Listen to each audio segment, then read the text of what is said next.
Désolé, c'est pas encore fini, mais c'est vraiment, j'espère, dernier.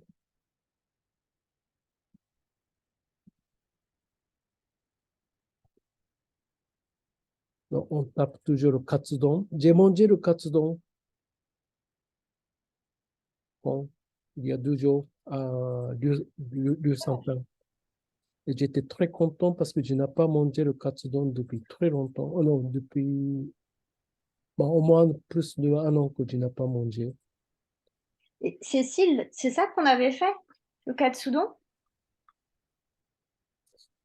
Et- Cécile, elle m'avait passé la recette du katsudon, je crois. oui, Je sais plus le nom, je crois. C'était très bon. j'ai mangé à Kunitoraya, lieu Saint-Pain. À Paris. Oui, c'est un resto japonais qui est spécialisé le udon, mais il fait quand même un peu de donburi. Donburi, c'est le riz en bas, et en haut, il y a des fois le viande. Mm.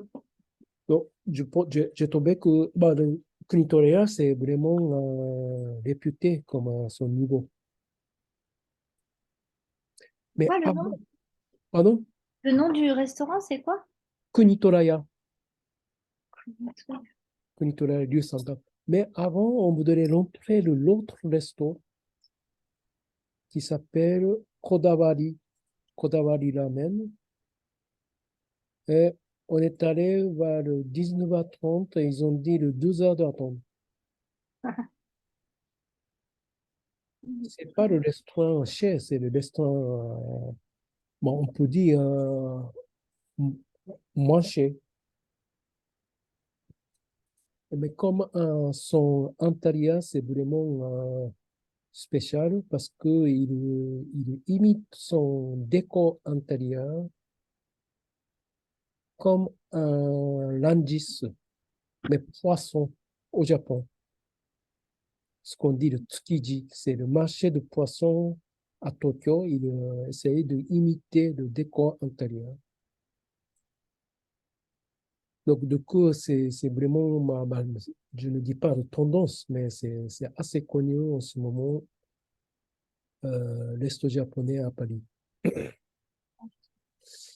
Alors, du coup, ce que j'étais où de... Ah oui, ici.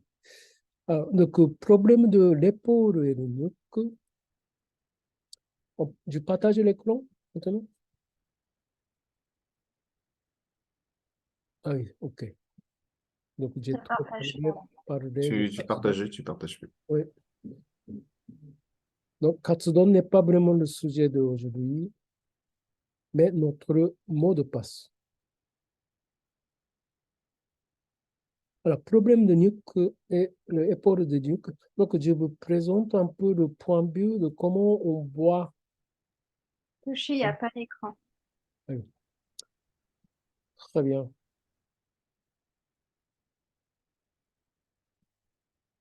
Parce que si je ne partage pas l'écran, je me sens très culpabilisé vis-à-vis de vous. Et je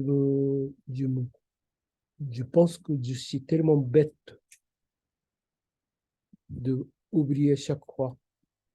Donc, c'est bien d'aide mutuelle comme vous, vous êtes on peut dire, participant cette soirée. Euh, donc, les pauvres et le nuque, donc j'essaie de résumer un peu mon point de vue, comment on bat problème de l'épaule et nuque. Peut-être je vous ai parlé plusieurs fois au cours de jusqu'à maintenant. Donc aujourd'hui, je parle que le partie A, à point de vue de haut et bas. Est-ce que l'épaule est ouvert ou fermé? Point de vue de avant et arrière au niveau de nuque et de l'épaule et le point de vue de centre et extrémité. Et l'autre élément, quelle est la cause, donc, cause de le problème, pour ce problème, l'épaule de nuque, est notre mode de vie. Parce que notre problématique est beaucoup lié aussi au changement de notre style de vie et mode de vie. Aussi, le bassin, comme on a parlé de bassin et de hanche, bah, pas mal de gens qui sont influencés par la vie sédentaire, qui n'est pas vraiment le naturel pour l'être humain. Mais ce point de vue-là, je ne parle pas trop aujourd'hui, mais je parle, par exemple, l'autre chose. Donc, relation entre le haut et bas, ça veut dire que entre l'épaule, au niveau de l'épaule, en haut du corps et en bas du corps, au niveau du bassin et du jambes, cette relation est très importante, très intéressante. Ça veut dire que quand on voudrait bien travailler, il faut il faut considérer cette relation, quel est l'état de en bas, ça veut dire que quel est l'état de bassin. Si le bassin reste coincé, en haut, l'épaule a plus de tendance d'être coincé. Si le bassin reste fermé, en haut du corps, l'épaule a tendance de fermer. Donc, c'est le ligne, c'est vraiment le point de vue global, relation en haut et en bas. Donc, je parle de grande ligne, ce n'est pas niveau de méridien, ce n'est pas le niveau de Kyojitsu, c'est vraiment haut et bas. Et comme on sait que notre travail est équilibrage au niveau de Kyojitsu et Yin et Yang, ça très, très logique qu'il faut voir globalité. Et puis, quand on regarde, on parle plus au niveau haut du corps. Le corps est derrière plus de muscles et plus d'os, donc c'est le niveau de protection. Et en face, tous les animaux, c'est le ventre, c'est l'élément qui a moins de protection, mais plus important.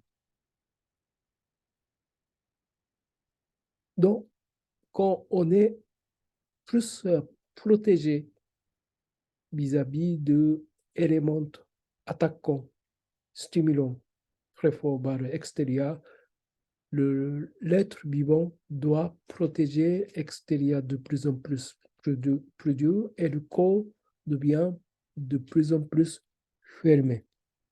C'est le mode de protection. Ça veut dire que ça accumule une sorte de stress jusqu'à certain point. Après certain point, il est obligé de lâcher cette protection parce qu'il y a plus d'énergie, mais jusqu'à certain niveau, le niveau très poussé, cet décalage va augmenter et le corps est de plus en plus fermé. Donc, un des objectifs de shiatsu, c'est pour s'ouvrir et donner plus d'ouverture, donner plus de détendre dans le corps. Et quand on arrive à réussir ce travail-là, par exemple, pas mal de symptômes, au lieu de dire complètement parti, on peut dire ça peut être plus allégé, ça peut être beaucoup baissé. Et donc pour nous, surtout au niveau de l'épaule, plus que le bassin, parce que le bassin c'est moins visible, mais quand on touche plus facilement perceptible, mais au niveau de haut de corps, c'est plus visible et plus plus facile à trouver, ce niveau de fermeture et ouverture.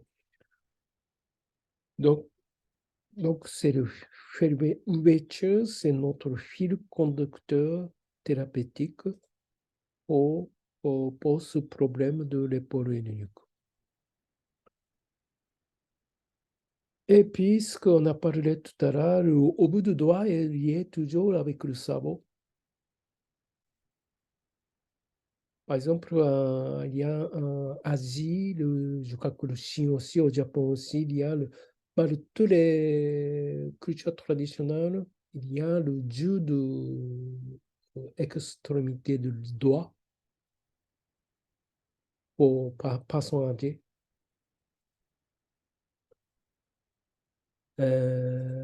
Donc, activité de extrémité des doigts, ça maintient activité de tête.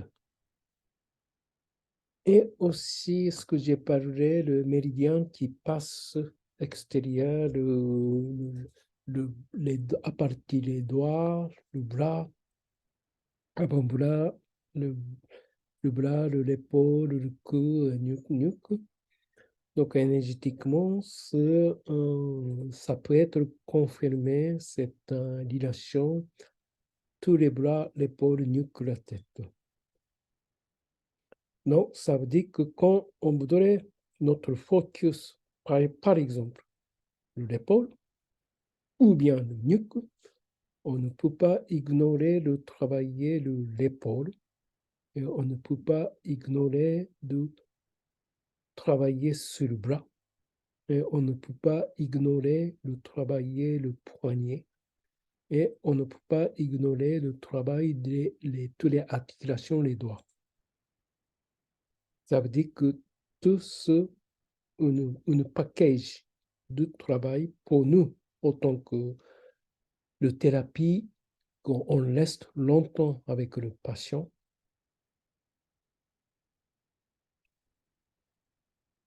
Il faut toujours garder ce point de vue de packaging.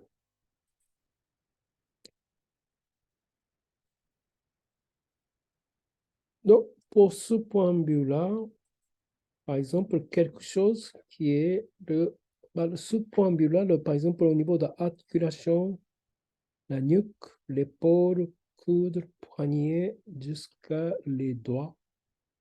Dedans, extrémité est plus détaillée, plus petit. Et plus on monte vers l'intérieur de notre corps, le structure est de plus en plus grand.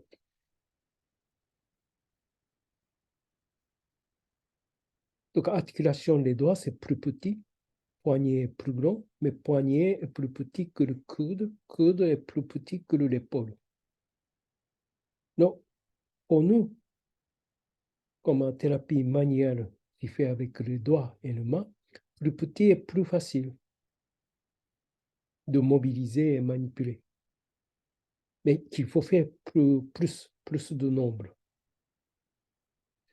Mais, par exemple, l'épaule qui bloquait et qui n'arrivait pas à lâcher, on ne peut pas laisser coincer plus bas au niveau du coude, au niveau du poignet, au niveau des doigts, si on pense cette relation. Donc, si on n'arrive pas à les autres, un lâchement de tension plus au milieu du corps, il faut commencer l'extérieur. Si c'était le cas. Donc, ça c'est basé sur le point de vue que tout est lié. Alors, il faut aussi le point de vue de différence à droite à gauche et différence d'arrière et avant. Normalement, logiquement, droite-gauche doit être, ça ne jamais être pareil, mais doit être au niveau énergétique pareil. même niveau. Donc, ça veut dire que s'il y a plus de décalage, là, on peut trouver, c'est le signe de décalage. Si à droite, à gauche, c'est plus différent. Au niveau de toucher, au niveau visuel, par exemple. Et si derrière et en face, ça veut dire que le dos est en face du corps. Au niveau de nuque, aussi, derrière, c'est toujours la protection, la structure. En face, c'est plus fonctionnel. Si plus de décalage, au niveau touché, parce que c'est notre métier, si vous trouvez que plus de tension, beaucoup, et pas de tout de tension, plutôt de faiblesse en face, ça veut dire qu'il y a le décalage. Tension de l'épaule et faiblesse du nuque. Donc, ce point de vue-là, c'est pas pareil, bien sûr, de droite de gauche, mais c'est toujours le décalage étant notre outil de travail direct. Et on peut résoudre directement par notre toucher. Et toujours cette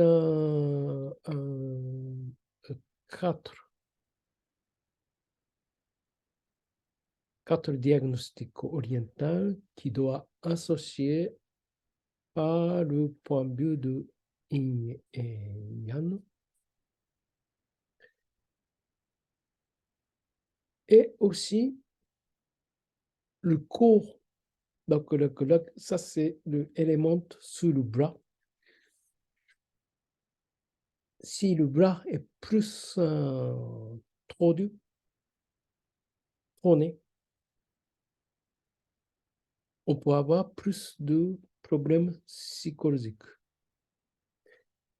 Et bien sûr, le point de vue global, si on compare haut du corps et en bas du corps, c'est plus lié avec un problème physique que haut du corps, et on peut trouver plus facilement en relation avec un problème ou pathologie psychologique. C'est pourquoi le méridien du corps et tous les méthodes de corps, tout ça, c'est sur le blanc. Et l'extrémité, on sait que au milieu de cage thoracique, c'est vraiment le zone où on accumule le sentier antérieur, ce partie du corps en haut est vraiment distinguer certains éléments symptomatiques qui peuvent lier plus facilement psychologique. Et cette relation entre notre centre, ça veut dire que cage thoracique et sur le bras, ce qu'on a vu un méridien, notre cage thoracique et le bras au niveau du méridien de corps et mètre de corps, ça peut traiter, ça peut utiliser ce concept au niveau technique. Ça veut dire qu'en posant le main sur le centre, on peut facilement travailler sur le méridien qui descend sur les doigts. Donc ça sort un peu un problème de nuque et l'épaule, ça rentre plutôt pour le problème psychologique. Mais le problème psychologique aussi étroitement lié avec un problème de l'épaule et du nuque. Si on pense cette vision-là, on est plus lié avec un côté psychologique. Alors, voilà un peu de réflexion pour voir le problème l'épaule et nuque. Sans, sans parler, c'est un élément social qui donne impact notre état de problème, le nuque, l'épaule et le bras. C'est proche de cette l'habit sédentaire, mais je peux dire que ça peut un peu tendance d'aggraver et on est de plus en plus lié avec un outil digital. Et ce outil digital, bah, maintenant, il faut passer systématiquement chaque fois de cet outil digital. Avant, la communication écrite, c'est le stylo et plus analogue. Donc, moins de risque d'avoir influence zone. Et maintenant, pratiquement toutes les législations, il faut passer sur Internet et puis apparition de téléphones mobiles.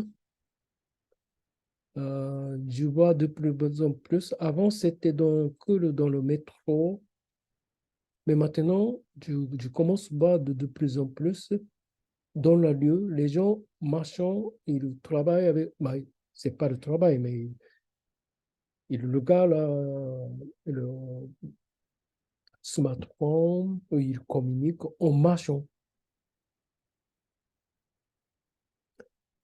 Donc, c'est vraiment intéressant de observer et comment je me doute comment ils observent autour parce que quand on marche, il faut regarder l'extérieur, mais ils regardent l'écran. Donc, c'est vraiment curieux. Être humain va aller quelle direction. Peut-être dans l'avenir, il met le, le net qu'on peut regarder en même temps l'extérieur et en même temps l'écran. Mais je pense que tout est, tout est industrie digitale. Il cherche la prochaine outil après le smartphone. Donc l'habit de l'être humain est de plus en plus digitalisé sans trop parler de conséquences. Parce qu'on ne peut pas parler parce que toutes les industries, toutes les sociétés lui-même, il faut aller vers cette direction-là. Et tous les travaux comme nous, très manuels, et on peut dire à terre, qui est un peu bah, c'est pas que mon discours, c'est en lisant beaucoup de gens qui parlent de ça. Donc, donc là, c'est évident que l'état de nuque, et en plus, si on ne fait pas cette attention de posture, les gens qui utilisent le petit appareil, il faut toujours baisser la tête et concentrer dans un petit espace l'écran et avec un taper le petit alphabet. C'est vraiment minuscule l'espace qu'il faut concentrer. Donc, ce phénomène-là, ça favorise d'augmenter notre clientèle. Donc, c'est bien pour nous.